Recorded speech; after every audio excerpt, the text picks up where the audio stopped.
तुम्ही सत्ता स्थापनेसाठी करत होता 50 खोके देऊन आमदाराची जोडणी महावितरण करत होते शेतकऱ्याच्या शेताची वीज तोडली पाण्याने आंघोळ करतो तो फक्त पोशाख बदलू शकतो पण जो घामाने आंघोळ करतो तो इतिहास बदलू शकतो तो इतिहास बदलू शकतो लाखो करोड घेऊन गेले आमदार 50 खोक्यात लुटून गेले माझा जगाचा पोशिंदा मात्र झाडाला लटकून मेला माझा जगाचा पोशिंदा मात्र झाडाला लटकून मेला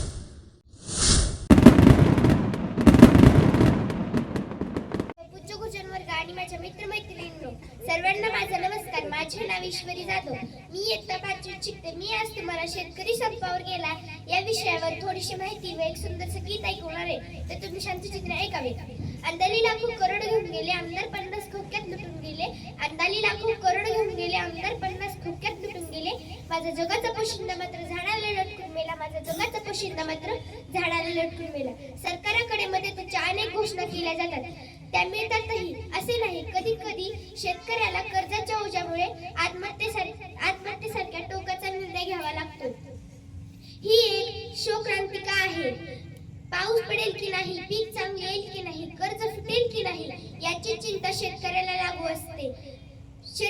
लागू असते त्यामुळे मी तुम्हाला तुमच्याकडे बघून एक शायरी आठवते मला कोणी म्हणतं माझा बाप आमदार आहे कोणी म्हणतं माझा बाप खासदार आहे कोणी म्हणतं माझा बाप वकील डॉक्टर इंजिनियर आहे पण मी सांगते माझा बाप शेतकरी आहे माझा बाप शेतकरी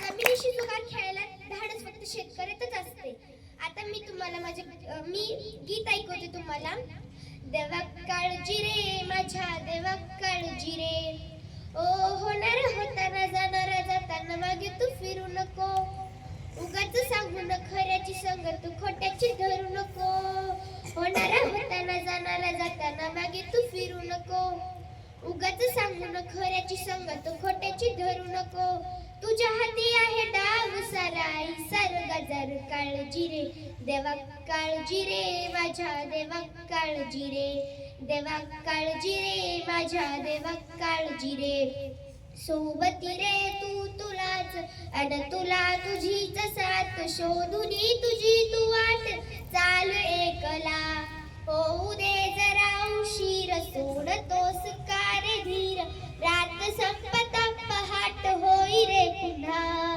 देवा काळजी रे माझ्या देवा काळजी रे फटक्या जोईत येऊन पडती रोजची नवी निराशा सपाट गाठील धरत वेटीला कुशीर सुटावी आशा अवसेची रात नशिबाला पुरवेची गाठ पदराला होईल पुन्हा मनाशी जगाव खुचून जाऊ नको आता विसावा आहे डाव सारा सर गजर काळजी रे देवा काळजी रे माझ्या देवा काळजी रे देवा काळजी रे माझ्या देवा काळजी रे फटक्या जोईत येऊन पडती रोजची नवी निराशा सपाट गाठील धरत वेटील कशी सुटावी आशा अवसेची रात नशिबाला पुरवेची गाठ नशिबाला देवा काळजी रे माझ्या देवा काळजी रे एवढे बोलून मी माझे भाषण व गीत संपवते जय हिंद जय महाराष्ट्र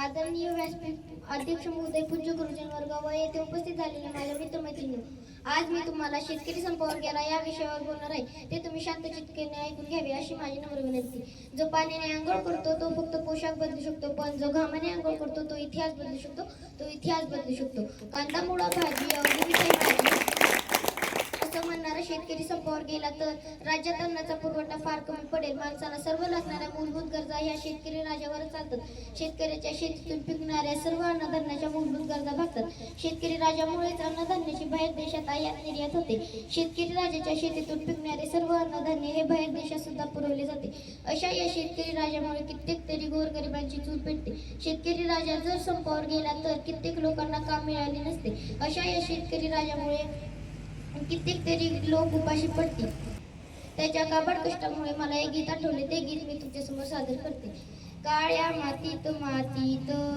टिपण चालते काळ्या मातीत मातीत बीज थैथय नाचते ढग ढोल वाजवितो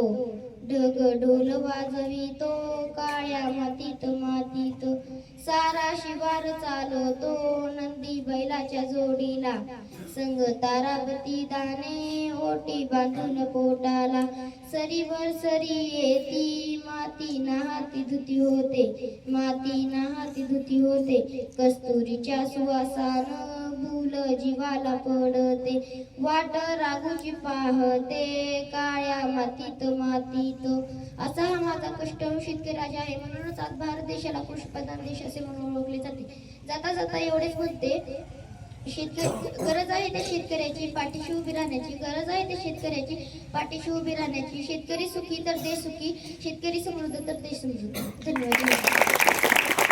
अध्यक्ष महोदय, पूज्य गुरुजन वर्ग व येथे उपस्थित माझ्या विद्यार्थी मैत्रिणींनो, सर्वप्रथम सर्वांना माझा नमस्कार. माझे नाव जान्हवी अमोल जावळे आहे.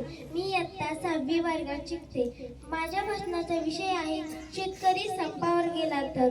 न कळणारं नातं आज संपून गेलं, न कळणारं नातं आज संपून गेलं. शेतकऱ्याने जमीन विकली आणि ते कायमचे पारवे उडून गेले, आणि ते कायमचे पारवे उडून गेले. आपला भारत देश 80% कृषी प्रधान आहे. आज आपण शेतकऱ्यामुळे अन्नाच्या बाबतीत आत्मनिर्भर आहोत. याशिवाय खूप सारे खाद्यपदार्थ आपल्या देशातून इतर देशात निर्यात केले जातात. आपल्या देशातील 72% लोकसंख्या गावाकडे राहते व याचा मुख्य व्यवसाय शेती आहे. भारतीय समाजात शेतकऱ्याचे एवढे योगदान असूनही आज शेतकऱ्यांची स्थिती हालाकीची आहे. रात्रंदिवस राबूनही त्याच्या पिकाला भाव मिळत नाही. त्याचा परिणाम अनेक शेतकरी आत्महत्या करतात. पण तुम्ही कधी विचार केला आहे का, जर शेतकरी संपावर गेला तर आपल्या देशात शिक्षक, डॉक्टर, सरकारी कर्मचारी तसेच कामगार आपल्या मागण्या पूर्ण करण्यासाठी संपावर जातात. आणि जर शेतकरी दीर्घकाळ संपावर गेला तर संपूर्ण देशात अराजकता आणि अर्थव्यवस्था निर्माण झाल्याशिवाय राहणार नाही. शेतात पीक येणार नाही. परिणामी देशातील जेवढे अन्न शिल्लक आहे तेवढे हळूहळू संपायला लागेल. एका भाकरीसाठी भांडणे होतील तर देशाची अर्थव्यवस्था खालावलेल. मोठमोठ्या कारखान्यातून कच्चा माल पाठवला जातो, परंतु शेती होत नसल्याने कच्चा माल उपलब्ध होणार नाही. खरे पाहता जर शेतकरी संपावर गेला तर संपूर्ण देशात अर्थव्यवस्था निर्माण होईल. शेतकऱ्याने संपावर जाऊ नये म्हणून शासनाने वेळीच अंमलबजावणी करायला हवी. जाता जाता एवढेच म्हणेन की तुम्ही सत्ता स्थापनेसाठी करत होता 50 खोके देऊन आमदाराची जोडणी, तुम्ही सत्ता स्थापनेसाठी करत होता 50 खोके देऊन आमदाराची जोडणी. महावितरण करत होते शेतकऱ्याच्या शेताची वीज तोडणी, महावितरण करत होते शेतकऱ्याच्या शेताची वीज तोडणी. एवढे बोलून मी माझ्या भाषणाला पूर्ण विराम देते. धन्यवाद.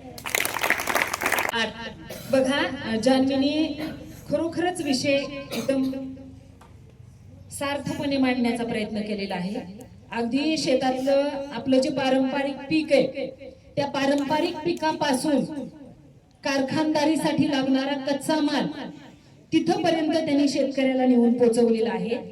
आणि आताची सध्याची अवस्था, आता सध्याची परिस्थिती, वीज तोडणीचं काम मार्चंट म्हणून कसं जोरात चालू आहे तेही तिनं मांडण्याचा इथं प्रयत्न केलेला आहे. धन्यवाद जान्हवी.